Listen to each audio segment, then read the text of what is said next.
Hello and welcome back po ulit dito sa aking channel. So, tignan po natin kung ano yung mensahe, kaninong sitwasyon, kaninong relationship ba? Sino ba yung makaka-relate dito? So, ayan, be open-minded na lang po dahil ito po ay collective love reading lamang.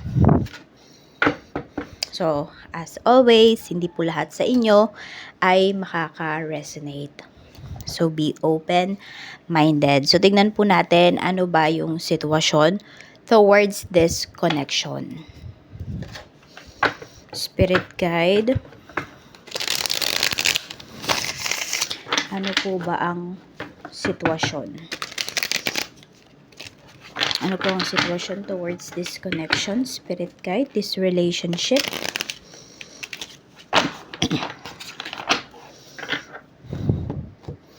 Sa mga di pa po nakasubscribe, please subscribe na po kayo. Uninterested. So, pwedeng nafe-feel mo yan ngayon.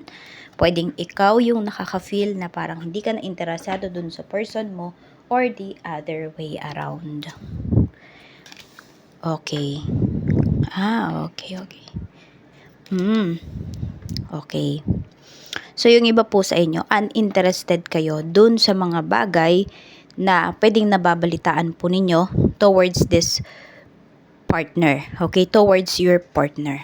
So, meron tayo ditong romantic love affair. So, meron ba dito tinatago kayo ng person nyo? Pwedeng may mga nagsasabi sa inyo, kaya kayo tinatago kasi ganito, ganyan. Pero, dahil hindi nyo naririnig yan sa person nyo, 'di ba? Wala kayong nalalaman about sa kanya. Parang ganito, kung ano lang yung sinasabi niya, yun lang po yung pinapakinggan ninyo. So, meron dito, pwedeng nagbubulag-bulagan kayo dun sa mga naririnig ninyo, sa mga nalalaman ninyo towards your person. Kasi nga, walang ebidensya.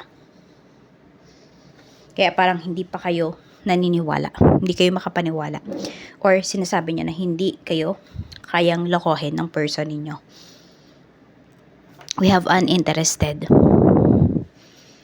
Tingnan natin kung ano pa yan. So, tingnan muna natin kung ano ba yung energy ng person mo.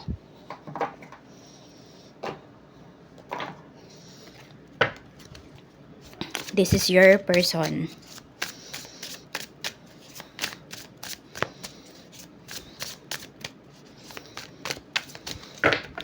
Meron dito, parang alam mo yung hindi siya nakakaalis ng wala siyang cup, sombrero ba? O kaya naman, kung babae, wala siyang lipstick, ganon. Hindi siya nakakaalis ng bahay, ganon po.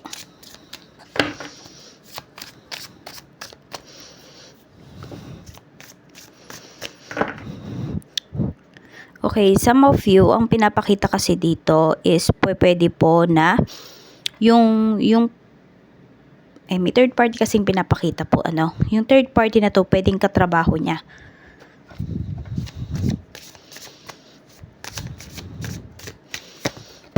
King of Cups, this is your person. Alam mo, mabait naman yung person mo no? Mabait siya, kaya lang, kasi nakikita ko dito, magaling kasi siyang magtago ng sikreto. Tahimik lang yung person mo. Ayan. I mean, tumatahimik lang siya kapag kunwari nag-aaway kayo or kinukumpronta mo siya. Actually, magaling siyang mag-manipulate. Yun yung nakikita ko dito. Pero mabait siya Yun nga lang, meron siyang pagka-manipulative. Ayan. So, pwede rin yung person mo, ayan, ano ba, pag pumuputi na ba yung buhok niya, nagpapakulay na ba yan kaagad? Tapos, pwede rin na mahilig siya sa maong.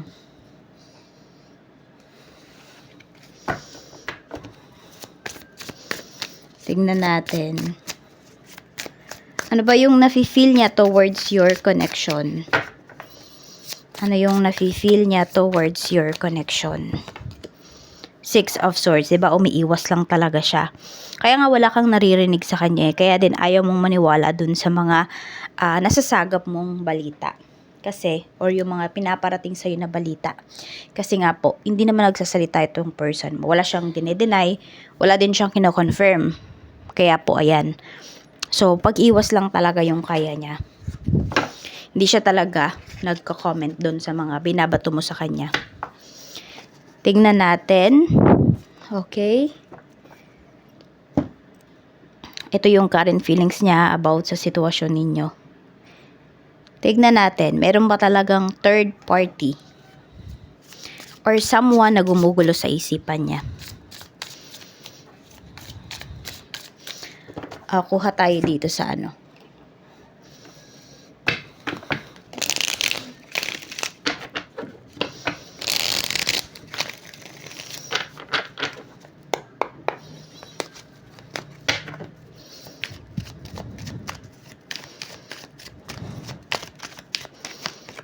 Queen of Cups, meron.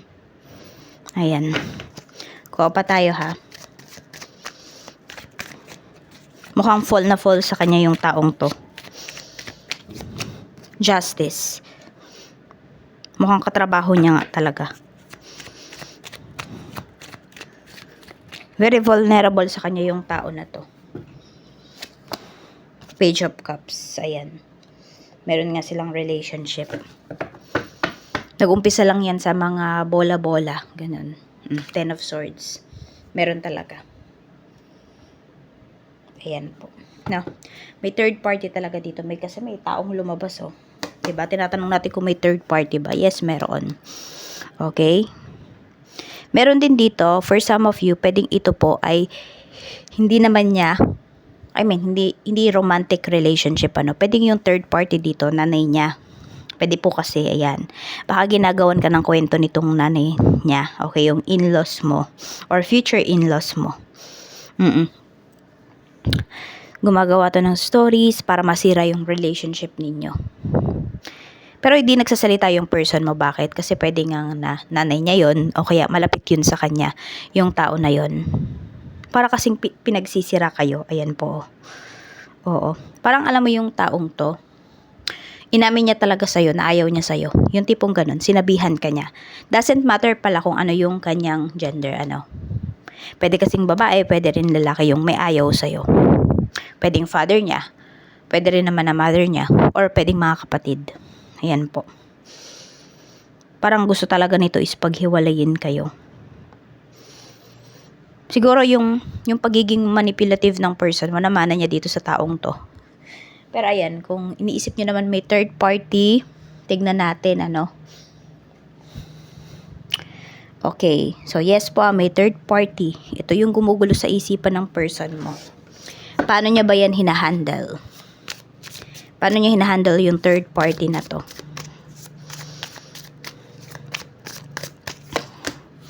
The High Priestess. Parang laging nakapikit yung person mo, ano. Ace of Swords. Puro nakapikit nga siya. So, siya din mismo, no, ayaw niyang harapin yung problema dito sa connection ninyo. Parang, alam mo yung as long as nandiyan ka sa tabi niya, hindi siya magsasalita. Yung parang tatanggapin niya. 'Di ba? Kung ano man yung sinasabi ng taong to. Yung ganun, parang magbubulag-bulagan na lang siya. Kahit na alam niya naman yung, 'di ba? Alam niya yung totoo kung sinisiraan ka man nga ng taong to. Pwede naman niyang sabihan. Pagsabihan ba ng maayos kung yan nga ay parents niya. Okay, sa trabaho talaga. Kung may babae po ito or may lalaki tong person mo, ano. Ayan po, sa trabaho talaga. Nagiging, sinasabi kasi dito, paano niya hinahandle, mukhang nagiging matalino tong person mo. So, kung sinasabi niya, huwag kang maglala, binubola ko lang naman yon. Kasi kailangan ko ng trabaho. Pwede kasi na mas mataas yung tungkulin sa kanya nung tao na yon.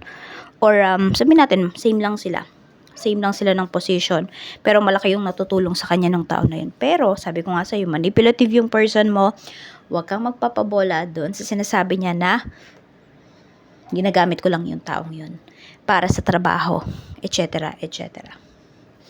So, mag-iingat kayo. Tingnan natin kung titigil na ba yung person mo. Titigil na ba yung person mo towards ito sa third party na ito? Hindi. Siguro sabihin na rin natin, totoo yung sinasabi, no? Half-truth yung sinasabi ng person mo na ginagamit niya lang yung tao na yon. Kasi yes, diba, may mga involved talaga na pera dito. Pero hindi niya kayang bitawan yung tao na yan. So mataas po ba yung ambisyon ng person mo? Nafi-feel mo ba yan sa kanya? Yung ang taas-taas ng kanyang mga pangarap. Ang taas ng pangarap niya, tas hindi niya kayang abutin mag-isa. Kailangan niya pa gumamit ng ibang tao dito. Tingnan natin, siya ba, titigilan na ba siya nung third party?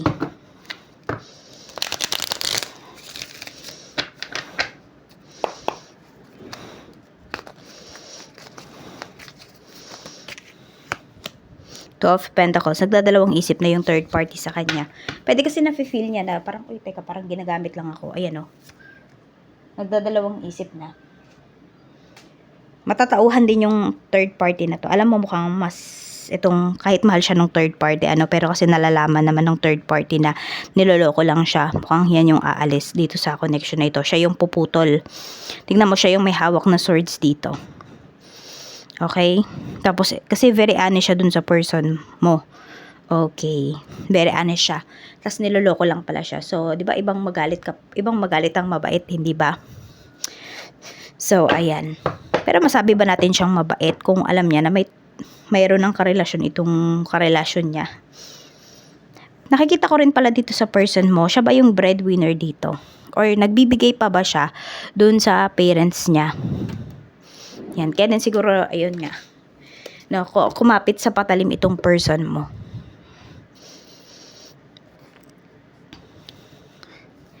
Tingnan natin paano ba naka-apekto yung ginawa ng person mo sa relasyon ninyo.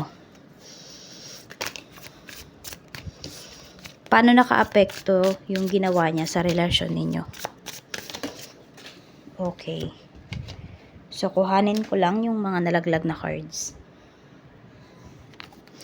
So, ayan. Two of Cups and Page of Swords. Ayan po. So, parang nagkailangan ba kayo dito? Tapos, parang, yun nga, nawalan ka talaga ng trust sa person mo. Parang lahat ng ginagawa niya ngayon, parang may ibang meaning para sa'yo. Parang lagi kanyang lolokohin. Okay, so yun yung naging epekto. Nawala po yung trust mo with your person. Parang po na rin, nagpaalam siya sa'yo. Sinabi niya na dito lang siya pupunta. Hindi ka pa rin mapakali. Parang lagi is, doon sa bagay na yun, kailangan mo ng evidence. Nine of Pentacles, and we have Justice. Tapos parang napapatanong ka, hindi ka pa ba sapat? Hindi ba worth it yung efforts na binibigay mo dito sa relationship ninyo, sa financial ninyo? Yan, parang yung iba tuloy sa inyo, parang nafe-feel niyo na parang wala ba akong kwenta, napapatanong kayo sa sarili niyo niyan eh. Hindi naman lahat sa inyo, pero yung iba po sa inyo. Naging epekto pa is pwede po na meron dito, nagkanya-kanya kayo ng kaperahan. So, pwedeng, in a way, yung iba po sa inyo, pwedeng ito ay hindi ninyo ginusto na maghiwalay kayo ng kaperahan. Magkanya-kanya ba kayo?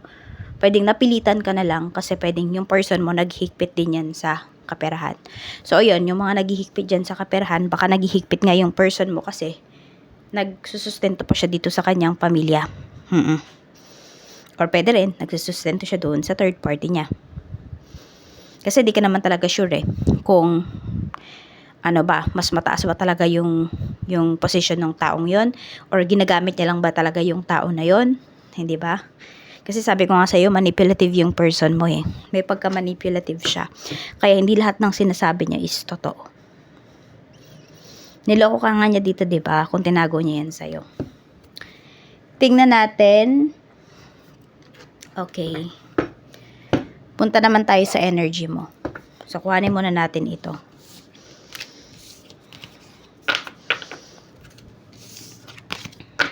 Punta naman tayo sa iyong energy.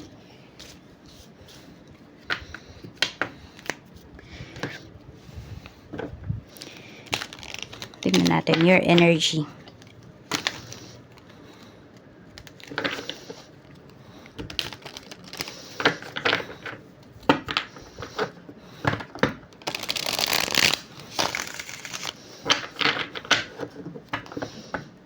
Pwedeng ikaw mismo hindi ka na naniniwala sa person mo kasi parang feeling mo nga talaga is nagsisinungaling siya. No, lahat ng sinasabi niya is parang kasinungalingan na lang lahat.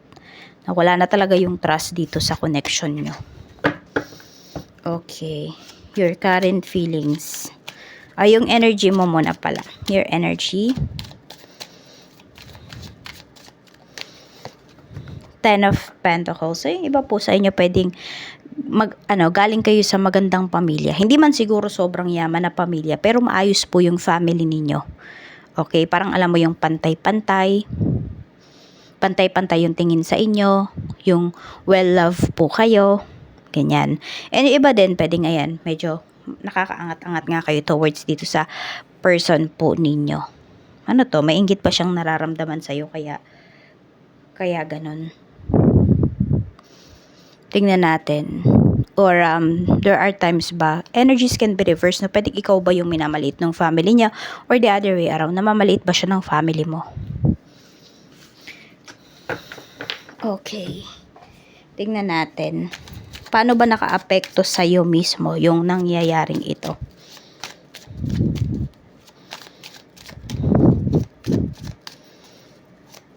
Tingnan muna pala natin yung nararamdaman mo ngayon towards your person. Yan, tumalon ka agad tayo. Ano yung nararamdaman mo ngayon towards your person? The world. Five of Swords. So, feeling nyo ba papunta na sa end yung relationship ninyo? Para kasi yun yung nafe-feel mo dito. Kasi we have Five of Swords, so niloko ka talaga niya. Alam mo yan. Nafe-feel mo talaga yan. Kasi di ka naman manhead. The Sun. Ninyo lang talaga is confirmation. Yun lang talaga yung parang hinihintay ninyo. I don't know kung anong confirmation ba yung hinihintay mo. Yung confirmation ba na ikaw mismo yung magre-research, or yung confirmation na manggagaling mismo sa person mo. So kasi yan po. Parang alam nyo na kasi kung saan papunta yung inyong relationship. We have the Emperor. Siya lang talaga yung minahal mo ng ganito, no? Pero kasi ayaw mo naman, some of you ayaw nyo namang magpakamartir. King of Coins. Ayan. So mukhang nagpapalakas nga itong person mo. Six of Cups. Namimiss mo yung dating kayo. Hindi ba? Yung parang nagsisimula pa lang siya sa kanyang career. Pwede nga tinulungan mo yan eh. Diba? Yung nagsisimula pa lang siya sa career niya, unti-unti nyo palang binubuo yung mga pangarap nyo. Parang yun yung namimiss mo eh. So some of you, parang sa memories kayo kumakapit ngayon. No, sobrang naapektuhan ka kasi nga ito, nahihirapan ka na talagang magtiwala ngayon. Parang feeling mo lahat ng tao, kailangan pag may sinabi sa'yo, dapat may ebidensya. Hindi ka naniniwala sa, pero dapat gano'n naman talaga, no? Hindi ka naniniwala sa mga sabi-sabi lang. Ayan, minsan nga kahit sarili mo na, yung di ba may napipick up ka na, intuition mo na, pinagdududahan mo pa. So, tignan natin. Okay.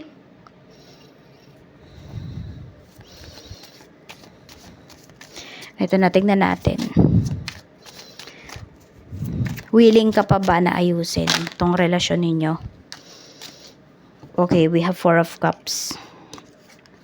Nakikita ko dito it's a yes. It's a yes pa.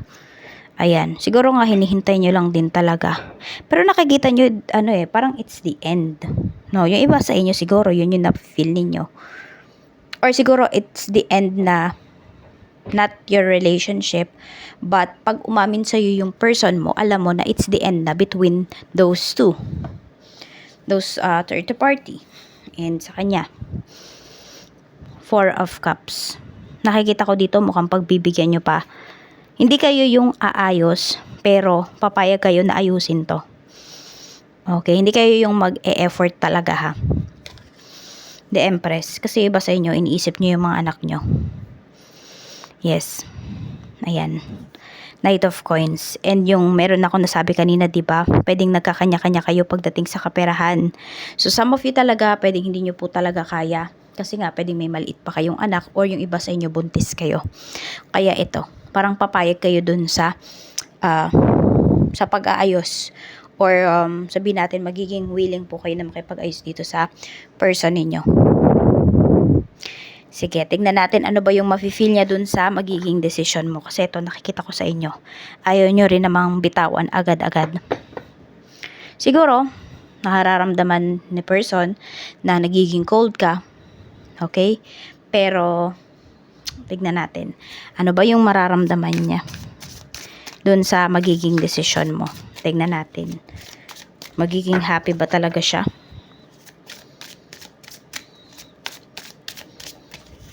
Okay. Okay, Six of Pentacles and Ace of Cups. Maging happy naman po siya dun sa magiging decision mo. Ayan, magkakaroon nga siya ng peace of mind. Kasi pinatawad mo siya. Parang ganon, no? Pag nagkabalikan kayo, pag nagkaayos kayo. So, is it the end ba para sa kanilang dalawa? Yan, pag pinatawad mo na siya or pag willing ka na makipag-ayos sa kanya, willing siya na mag-effort dito sa connection ninyo, end na ba para sa kanila? Tignan natin ha.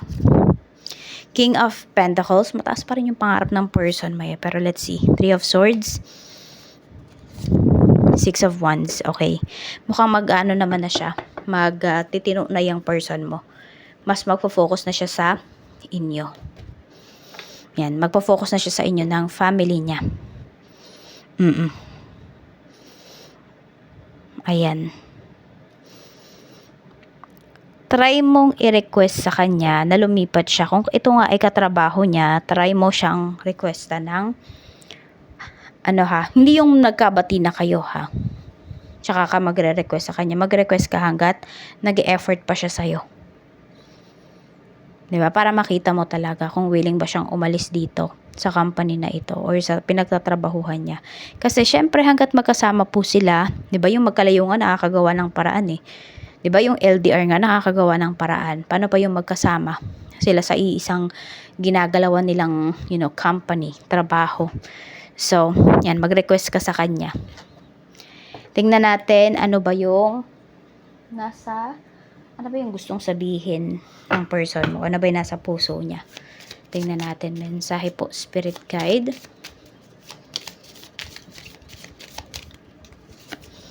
Balance. Love is not always about agreeing just for the sake of it. A great relationship is one that both supports and challenges. Okay, so pwedeng hindi siya pala papayag, no? Pag yun yung na-request mo sa kanya. Kasi sinasabi niya, ano ka ba, kailangan mo maging matalino. Ganito, ganyan. Di ba, kailangan natin ng trabaho, kailangan natin ng pera. So, ayan, ano ba, susuportahan mo ba siya doon? Or ano ba? Pero kasi 'di ba, ito kasi yung problema ninyo eh. Nandoon kasi yung third party.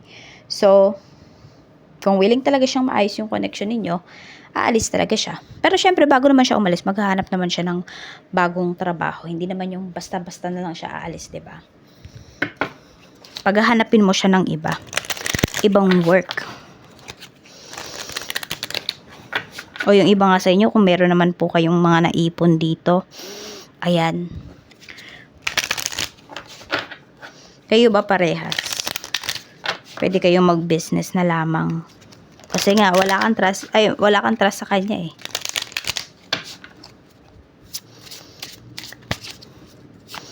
Energy po towards this connection, spirit guide. The ring. Ayan. So, mukhang magpa-promise sa'yo itong person mo, no? Makikipag-cooperate naman talaga siya sa'yo. Ayan. Mukhang, kung kayo ay kasal, tutuparin naman niya yung mga pinangako niya sa'yo. I mean, yung pagbabago na to, ha? Okay. Natutukso lang talaga yung person mo. I don't know nga kung meron nga talaga siyang sinusuportahan pa bukod sa inyo ng pamilya niya. I mean, kayo, ikaw, asawa, anak, ganun. Kaya siya natutukso dito. Baka may mga nahihingi sa kanya ng pera na hindi niya sinasabi sa'yo. Diba? Kaya umi-extra siya dito. Eh, yun lang ang masama dun. Pwedeng ginagamit niya yung katawan niya dun sa pag-extra na yun, which is masama. Masama in a way kasi, di ba, pwede naman niyang sabihin sa'yo. O kaya pwede siyang tumanggi dun sa mga tao na yun. Hindi niya, alam mo yun, hindi dapat niya sinasacrifice yung kanyang katawan, yung kanyang sarili. Para sa mga tao na to, nauubusin lang siya.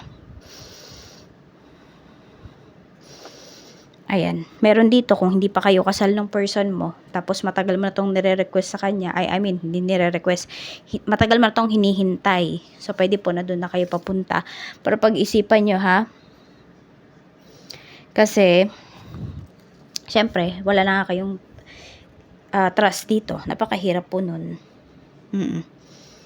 Maging, ano lang kayo, maging wais kayo dito sa desisyon na gagawin niyo or kung saan nyo pa gustong pumunta yung inyong relasyon, kung mas papalalimin nyo pa ba ito, or yung iba sa inyo kung may anak kayo, manghihingi na lang ba kayo ng sustento. Nasa sa inyo pa rin yan, though pinapakita dito, bibigyan nyo pa ng chance, and yung person mo, willing naman siyang mag-effort, willing naman siyang makipag-ayos, at matutuwa nga po siya pag nakipag-ayos ka. Alam mo yung parang nabunutan siya ng ano ba yun? Ng kutsilyo. Ganun. Parang nabunutan siya ng needle sa puso niya. Tipong ganun yung pakiramdam niya kapag umuo ka dun sa pakikipag-ayos niya sa'yo.